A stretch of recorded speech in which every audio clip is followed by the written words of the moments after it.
नमस्कार and welcome back. आप सभी जो बहुत ज्यादा वरिड थे कि देश का क्या होगा, मैं आपको पहले दिन से एक ही चीज बोला, ये बीजेपी है। ये कांग्रेस की सरकार नहीं है जो घुटने टेक देती है पाकिस्तान के सामने, उग्रवादियों के सामने। और राहुल गंदगी ने अपनी स्टेटमेंट में बोला था कि ये अटैक्स तो होते रहते हैं इतने बड़े देश में, आप अटैक्स को बचा नहीं सकते। ये बीजेपी है, उन्होंने कुछ होने नहीं दिया। अब उसका रीजन है, जो बीजेपी उनके पास टीम है अमित शाह की, डोवाल की और मोदी जी की, जिनके पास हर बीमारी का परमानेंट इलाज है।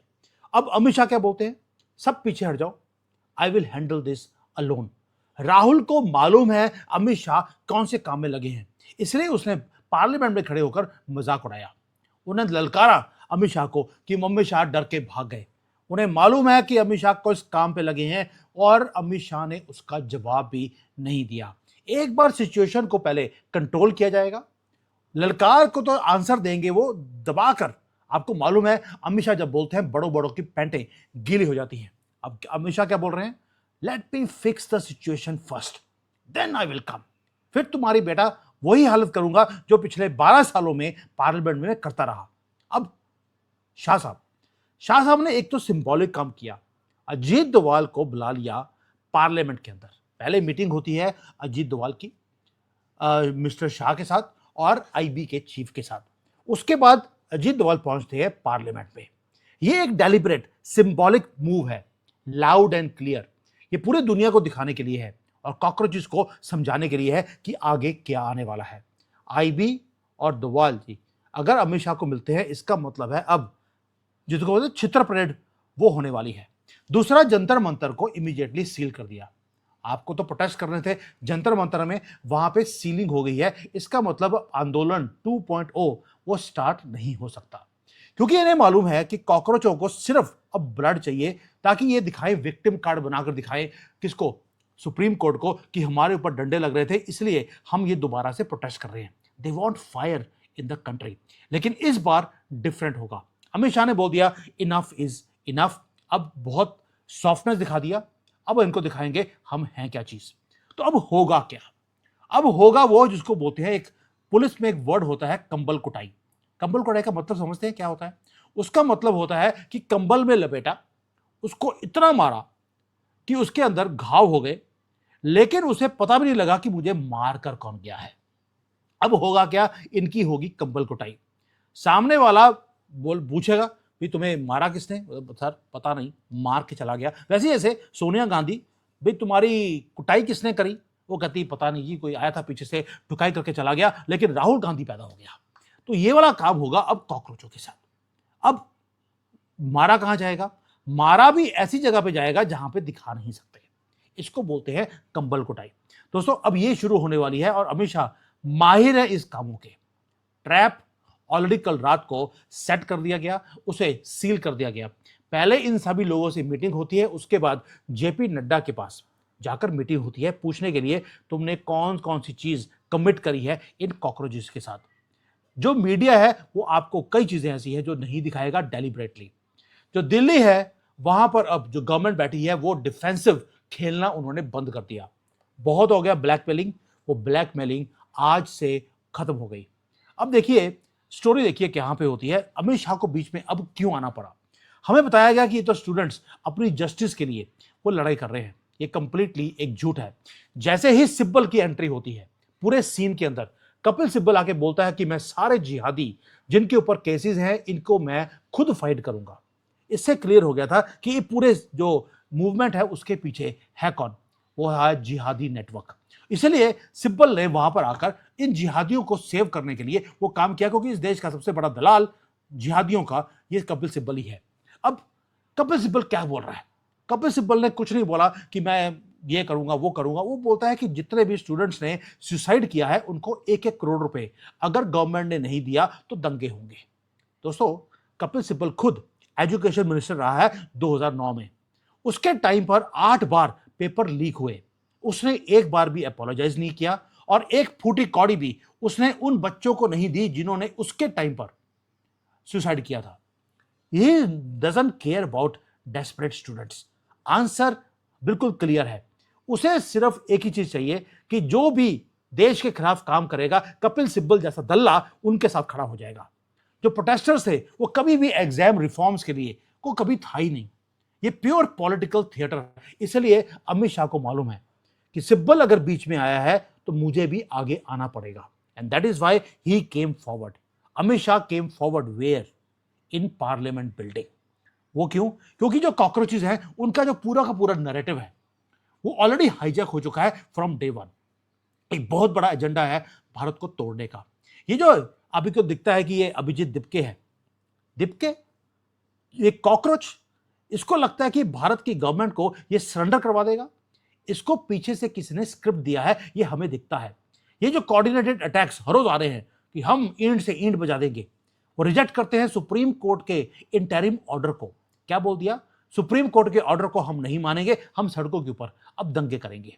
इन्होंने डिमांड किया कि सारे के सारे जितने एफआईआर हैं जो कि दंगाइयों के ऊपर हैं, जो प्रोफेशनल दंगे करने वाले हैं, ये एफआईआर को आप वापस लीजिए। इसको बोलते हैं एब्सोल्यूट ब्लैकमेल। जो प्रोटेस्टर्स हैं वो ऑलरेडी तैयार बैठे हैं कि किस तरह से दिल्ली पुलिस और हमारे आरएएफ के जो जवान हैं उसके ऊपर दोबारा से अटैक करें। उन्होंने पिछली बार भी इनके ऊपर पत्थर मारे थे वायलेंटली। जो सारी ये वीडियोस हैं उसको वायरल किया गया जानबूझकर दिखाने के लिए कि किस तरह से हमने भारत के रैपिड एक्शन फोर्स को और पुलिस को कैसे डंडे मारे हैं या उनको कैसे हमने पत्थर मारे हैं। हर सिटीजन ने उस सारी रियलिटी को हमने देखा है, तभी हम चिंता में थे कि देश अब चलेगा कैसे। हमारी गवर्नमेंट चुप बैठी है, ये काम क्यों नहीं करती, अननोन गनमैन से इनको उठवाती क्यों नहीं है। दोस्तों तभी मैंने बोला था आपको, ये गवर्नमेंट के लिए बाएं हाथ का खेल है, इनको उठा के लेके जाना। लेकिन गवर्नमेंट साइलेंट रही और आपने सबने गालियां निकाली गवर्नमेंट को कि मोदी जी कुछ बोलते नहीं है, मोदी जी को जाना चाहिए, योगी जी का टाइम है। तब भी मैंने बोला था आपको थोड़ा शांत हो जाइए, सिचुएशन अंडर कंट्रोल आ चुकी है और कंट्रोल करने की कोशिश की जा रही है, हर चीज को देखा जा रहा है। उसके बाद ये बीजेपी है, अगर ये वेस्ट बंगाल जीत सकते हैं, ये तो टिपके, तो ये डिपके कब टिपके हो जाएगा ये आपको पता भी लगेगा नहीं, ये जेल में जाके अब चिपकेगा। आप भूल गए थे ये बीजेपी है, ये अमित शाह है। ये चुप रहते हैं क्योंकि चुप रहना एक बहुत बड़ा वेपन है। मैं वेपन क्यों बोलता हूं? Silence is weapon in geopolitics. क्योंकि जियोपॉलिटिक्स में और बिजनेस के अंदर भी हम एक चीज बोलते हैं, मैं खुद एक बिजनेस कंसल्टेंट हूं, उसमें एक वर्ड होता है हम यूज करते हैं, जो बोला वो फंसा। दोस्तों टिपके जो है ये सारा टाइम ये ऊंचा ऊंचा स्टेटमेंट्स अपनी ईगो में देता रहा, वो आउट इन द ओपन है। इसे कपिल सिब्बल बचाना भी चाहे वो बचा नहीं सकता। वो डिफेंड अपने आप को करने की कोशिश करेगा, वो डिफेंड नहीं कर सकता क्योंकि वीडियोस में उसके वायरल हैं चीजें, इसलिए सिब्बल को एम्प्लॉय किया गया। अमित शाह एक भी वर्ड ये पूरे आंदोलन में वो नहीं बोले, ना मोदी जी बोले, ना ही कोई ट्वीट है जो इन दोनों ने किया हो। इसलिए बोलता हूं कि अब अगर कोई अमित शाह की स्टेटमेंट को या मोदी जी की स्टेटमेंट को बाहर निकालकर उनके अगेंस्ट यूज करने की कोशिश करेगा तो कुछ नहीं मिलेगा, बिकॉज दे रिमेन्ड साइलेंट। अब बोलेंगे यार अमित शाह साइलेंट क्यों थे, इतना कुछ देश में हो रहा था और जो हमारा गृह मंत्री है वो चुप है। यही पार्ट है जो सब मिस करते हैं। अमित शाह के पास रियल पावर है गवर्नमेंट के अंदर भी, और पुलिस की और सारी आर्मी की पूरी पावर उसके हाथ में है। आपको मालूम है जो कॉकरोचों के लीडर्स है वो स्क्रीम कर रहे थे, और लेकिन दिल्ली में जो बैठी हुई हमारी गवर्नमेंट है वो कैलकुलेट कर रही थी ये किस हद तक ये जा सकते हैं। अमित शाह के पास एक ही चीज होती है, उनके पास एक रेड फाइल होती है हर चीज की। जब कोई सामने वाला जब आउट ऑफ कंट्रोल होता है वो बस उसको बुलाते हैं और रेड फाइल को खोल के बैठ जाते हैं कि बेटा तुम्हारी हर चीज मेरे सामने पड़ी है, तुम बोलो अब खेलना कैसे है। अब जब 40 मिनट की मीटिंग आईबी से किया हो, अजीत डोभाल के साथ किया हो, होम सेक्रेटरी के साथ किया हो, आप समझ सकते हैं वहां पे क्या किया होगा। ऊपर से अजीत डोभाल को पार्लियामेंट के अंदर एंटर करवा दिया, यानी कि वो पूरे नेटवर्क को बता रहे हैं तुम्हारी मैपिंग हो चुकी है, फाइल मेरे सामने पड़ी है। ये क्रिटिकल इंटरनल सिक्योरिटी का इवैल्यूएशन था जो ओपनली हमने दिखा दिया कि तुम्हारा हर डार्क मनी ट्रेस किया जा रहा है, ट्रेस हो चुका है, तुम्हारी हर मूवमेंट हमारे सामने पड़ी है, और जो ट्रैप है अब तुम नहीं हमारे ऊपर ले करोगे, अब तुम्हारा ट्रैप हम ले करेंगे। ऊपर से सुप्रीम कोर्ट को यूज कर लिया। 7 दिन की एग्जाम्पशन थी, 7 दिन की विंडो जुलाई 26 को ऑलरेडी खत्म हो चुकी है। और कॉकरोच समझते थे कि यार अब इनको कोई हरा नहीं सकता, ये इनविंसिबल बन चुके हैं। क्योंकि इनके पीछे जो आका है, जो इनको पैसे भेज रहे हैं, इनको लगता था कि भाई अब हमें कौन हाथ लगाएगा, अब हमारे पास स्ट्रीट की पावर आ गई है। लेकिन वो भूल गए कि अमित शाह है, ये होम मिनिस्ट्री उनके हाथ में ऐसे नहीं दी है मोदी जी ने। अमित शाह के पास अल्टीमेट कार्ड्स हमेशा होते हैं। इसलिए जो आप लोग बहुत चिंता में थे, गालियां निकाल रहे थे, अब अपने आप को थोड़ा कोसना शुरू कीजिए, क्योंकि आपको अभी तक बल्कि एक हल्की सी चीज होती है, आप मोदी जी को और अमित शाह को गालियां निकालने शुरू कर देते हैं, ये भूलकर कि पिछले 12 साल में इन लोगों ने आपके लिए किया क्या है। दोस्तों, स्टेट जो गवर्नमेंट है या जो गवर्नमेंट होती है सेंटर की, इन्होंने जो कार्ड खेला है कि सुप्रीम कोर्ट के थ्रू बोल दिया कि कोई भी केस वापस नहीं लिया जाएगा, ये है अल्टीमेट कार्ड, जहां पर अब हम जुडिशियल मैटर्स में हम इंटरफेयर नहीं कर सकते। ऑपोजिशन जो बोल रही थी कि भी अब स्ट्रीट पावर से अब पार्लियामेंट को हम अपने हाथ में ले लेंगे, जो गवर्नमेंट है वो तो बिजी है सड़कों को प्रोटेक्ट करने के लिए, बॉर्डर को प्रोटेक्ट करने के लिए, इनको लगता था हम सत्ता को इनके हाथ से छीन लेंगे। They had completely misread the entire geopolitical chess board. दोस्तों, इंटरनेशनल मीडिया जो बोलता है अपनी हेडलाइंस को बना के बैठी हुई है कि बस जी अब अमित शाह गया, इसके बाद मोदी जी गए, उसके बाद राहुल गांधी प्रधानमंत्री बन गया। उन्होंने हेडलाइंस प्रधानमंत्री बना भी दिया है उन्होंने इसको राहुल गांधी को, बट वो भूल गए कि अब होने वाला क्या है। दोस्तों, जो होगा अब वो होगा अल्टीमेट। अगर आप immediate after math of the operation देखें तो हुआ क्या है, उसके बाद एक भी प्रोटेस्ट नहीं हुआ भी नहीं, और आगे होने की परमिशन भी अब दी नहीं जाएगी। जंतर मंतर को अगर आपने सील कर दिया, इसका मतलब है कि आपने एक तो जहां पे इन्होंने गन डालना था वो उसको बंद कर दिया। अब वहां पर रात को ये कॉन्डम्स बेचकर लड़कियों के साथ जो कर रहे थे अब दोबारा नहीं कर सकते।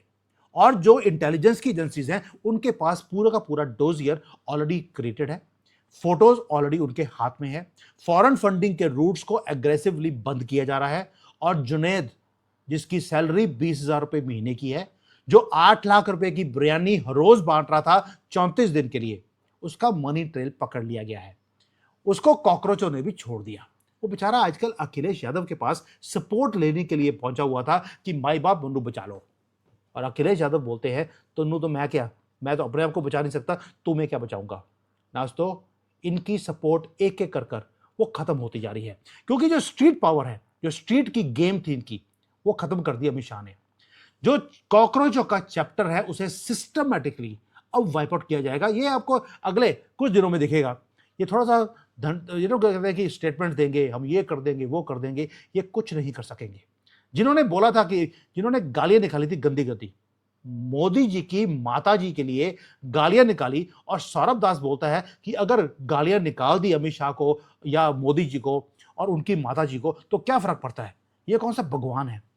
तो सौरभ दास, जिसकी अपनी माँ और उनकी बहन वो खुद जीबी रोड पर धंधा करती हैं, इसलिए वो ऐसे बच्चे वो ही पैदा कर सकती हैं, कोई आम इंसान ऐसा पैदा नहीं कर सकता। ये वर्ड्स ये जानबूझ के बोल रहा हूँ, आपको समझ आती है कि मैं ये वर्ड्स नहीं बोलता हूँ, लेकिन ऐसे लोगों के लिए और अच्छे शब्द हों तो आप मुझे नीचे लिख देना, क्योंकि मुझे थोड़ी सी मेरी वोकैबुलरी कम है।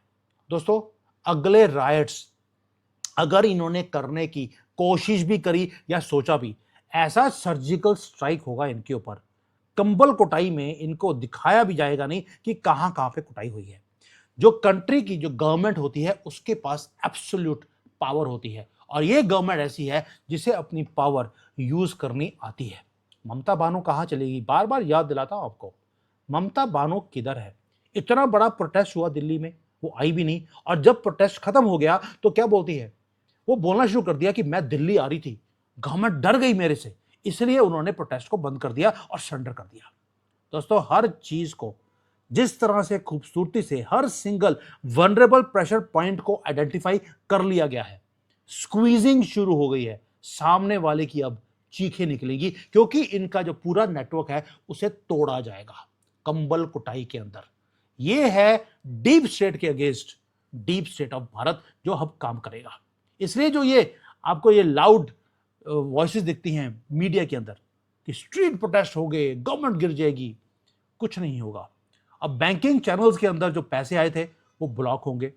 जो कंट्री कुछ लोग हैं जो कंट्री को छोड़कर अब भागने वाले हैं। प्लीज कीप योर आईज कि ये खाते फ्रीज हो गए, ये उसका ये हो गया, ये कंट्री को भागने की कोशिश कर रहा था, उसे पकड़ लिया गया है और उसका कुछ कटा हुआ था जो पूरा काट दिया गया है।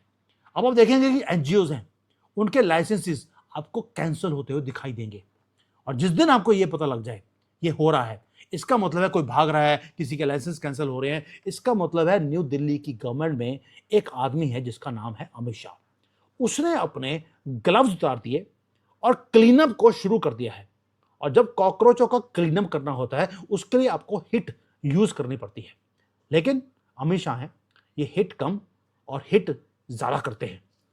दोस्तों प्लीज ट्रस्ट योर लीडरशिप। मैं जब से ये कॉकरोचों का आंदोलन हुआ है कंसिस्टेंटली बता रहा हूं आपको, ये कॉकरोच कुछ भी नहीं है, they will be taken care of. And Amit Shah जब मैदान में उतर जाए और अजीत डोभाल साथ में बैठे हों, इसका मतलब है कुछ इतना बड़ा होगा इनके अगेंस्ट कि ये कहां गए, कहां खत्म हो गए, कौन से गटर में वापस जाकर परमानेंटली बैठ गए, ये आपको पता भी नहीं लगेगा। This is the style of this government जो काम करती है साइलेंटली, बोलते कम हैं और काम ज्यादा करते हैं।